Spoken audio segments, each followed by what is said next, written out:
These are the following terms we need to discuss, contextualize, and make sense of if we're going to get anywhere in the study of racial and ethnic legacies in American schooling. All of these terms mean something, and in one way or another, they're connected. I usually take this nice little time right here to set the stage, but I hope you all trust me enough by this point to just hear what I have to say and come to your own conclusions. That's the attitude I need right now, champ. There's not one singular, absolutely infallible narrative of United States history, and depending on one's social identities, they experienced United States history in very different ways.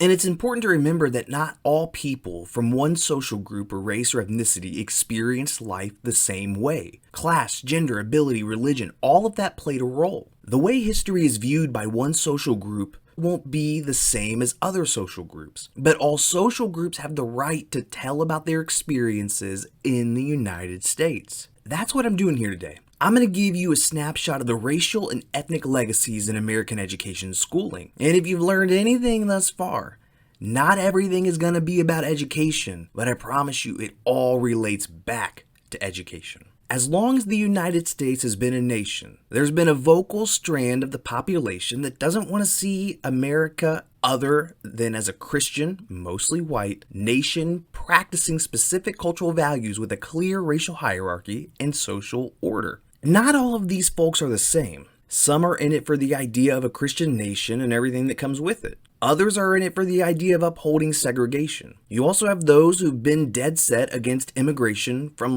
literally anywhere for fear of migrant populations diluting American culture. I want to talk about that last group for a bit, the ones who fear migrants. They're often referred to as nativists because they practice nativism, which is basically supporting the policy of protecting the interests of native-born or established inhabitants against those of migrants. Naturally, nativists are often guilty of xenophobia, which is the dislike of or prejudice against people from other countries. There are two migrant groups in United States history in particular who had a hell of a time against nativism and xenophobia, those from Latin America and Asia. In another episode, I've addressed the struggle of Latin American students vis-a-vis the Chicano movement. You should check that out. But for right now, let's focus for a bit on the educational legacies of Asian American students. For the most part, Congress largely limited who from Asia could migrate to the United States, and achieving citizenship was largely out of the question for most people from Asia. And from the mid-1800s through World War II, those from Asia who migrated to America were largely at a disadvantage, one, because of the long history of discrimination and U.S. laws against Asians, but also two, the United States had long engaged in racialization against Asians. And racialization, it's just a fancy way to call a political process of ascribing ethnic or racial identities to a relationship, social practice, or group that did not identify itself as such.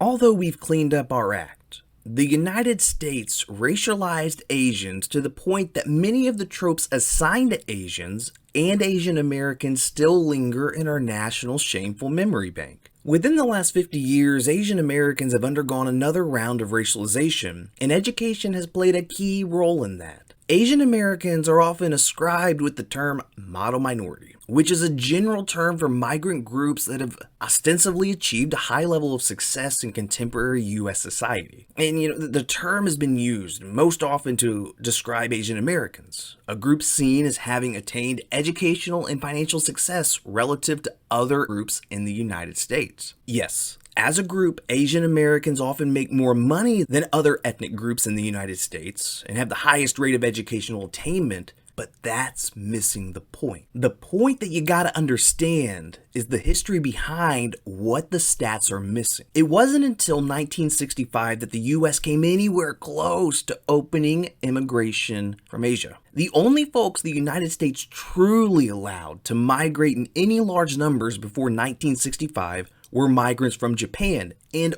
only if they had the skills, education, or training that the United States government wanted. When, in 1965, the United States finally opened migration to more of Asia and Latin America, the same skills, education, and training criteria largely applied. It is this group of Asian Americans and their children and their grandchildren that make up a significant portion of the Asian American community today. Even then, holding the belief that all Asians are a model minority, especially in the classroom, is not a good thing to do. The model minority myth can be super harmful to Asian Americans who may feel pressure to live up to unrealistic expectations. In addition, believing that Asian Americans are a model minority diverts attention away from any discrimination that they may have faced and continue to face. Asian Americans who mention discrimination may be seen as complaining about something that does not exist or is not serious to the person, often the white person they're explaining it to. However, discrimination against Asian Americans is a real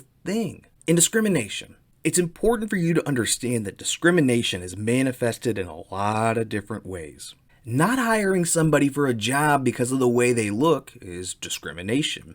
That's big time. But there are also less noticeable forms of discrimination, both big and small. A white person could tell a person of color that they don't see race, and that race doesn't factor into how that white person sees a person of color. In other words, somebody being quote-unquote colorblind or practicing color blindness. That white person is basically saying, since race doesn't have an effect on me, it shouldn't have an effect on you, which sounds like they're denying a person of color's racial ethnic experiences. What I've just described is often referred to as a microaggression, which is a commonplace daily verbal, behavioral, or environmental slight, whether intentional or unintentional, that communicates hostile, derogatory, or negative attitude towards stigmatized or culturally marginalized groups.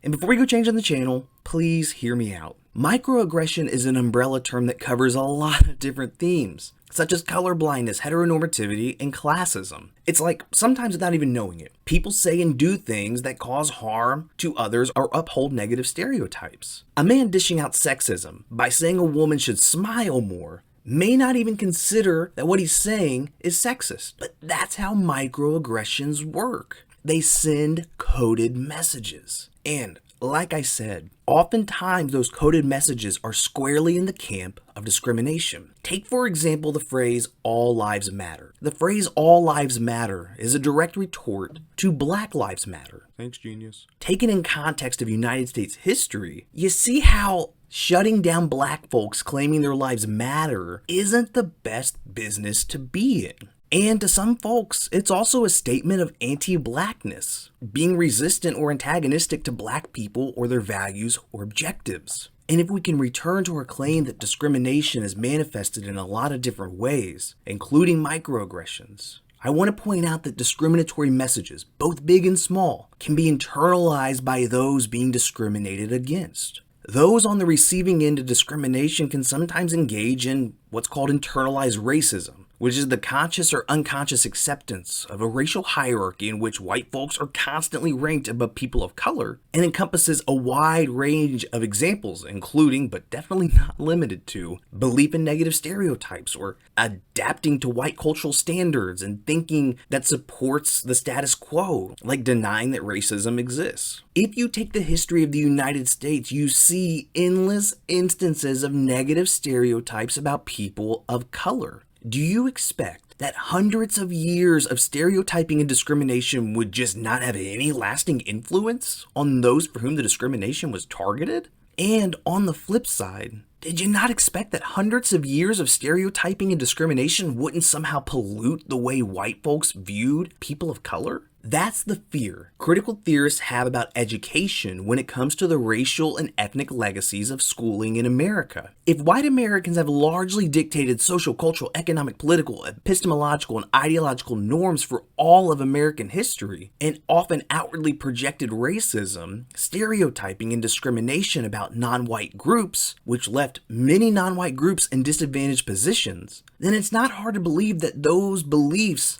about non-white groups found their way into education and schooling. Take, for example, the deficit theory of education. At one point, scholars were wondering why students from high poverty and/or communities of color were underperforming in verbal stimulation and language acquisition. Their explanation? Students from low poverty backgrounds don't have the resources at home for success and verbal foundations.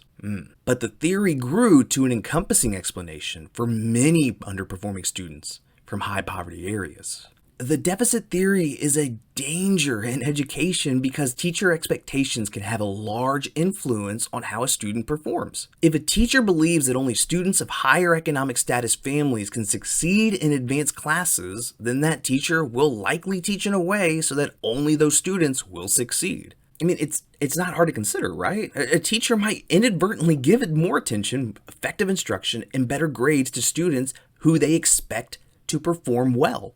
Conversely, if a teacher expects a student to do poorly, they'll probably deliver instruction of lower quality and give less effective instruction in response to the lowered expectation. Other than poor student performance, deficit theory also encourages student delinquency. Students can tell when teachers have a low level of expectation.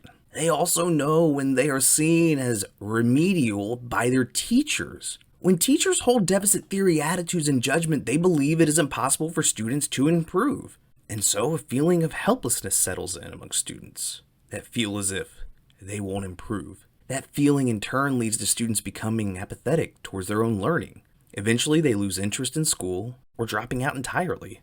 What makes the deficit theory of education even more dangerous is that it often goes hand in hand with something called the opportunity gap. High poverty neighborhoods usually have a larger population of people of color. Those schools have a legacy of engaging and thinking that students from high poverty areas are at a deficit because of their poverty. What's more is that underfunded schools in high poverty areas with lots of students of color are also on the losing end of the opportunity gap, which refers to the disparity in academic outcomes between lower income students, who often are people of color and non-native English speakers and those living in rural communities, and their affluent peers. Do you see how vicious this cycle is? Students from low-income backgrounds enter school already at a disadvantage when compared to students from high-income backgrounds who attend a well-funded school. Then they are perhaps confronted with a belief from teachers who think that students from low-income and or non-English speaking backgrounds are working at a deficit. My whole point here, what I really want you to see, is that big historical things that happened in a time before us still linger all around us and influence things as small as how teachers view students. Historical events, thoughts, ideologies, and actions, they have consequences. We may not be the ones who discriminated or upheld power imbalances, but we are the ones who live in the shadow of that legacy. From negative attitudes toward migrants and people of color to crafting discriminatory stereotypes against those groups, to viewing specific groups as if they have a deficit. These things are real for people who experience them, and that's why it's so important to take time to understand the history of the experience of those who hold marginalized racial and ethnic identities. Their stories are there, they exist, and we need to hear them. Thank you for being such a great audience and taking the time to hear me out. I can't tell you how much I appreciate it. And you for always being here. Until the next time we talk, take good care and be well.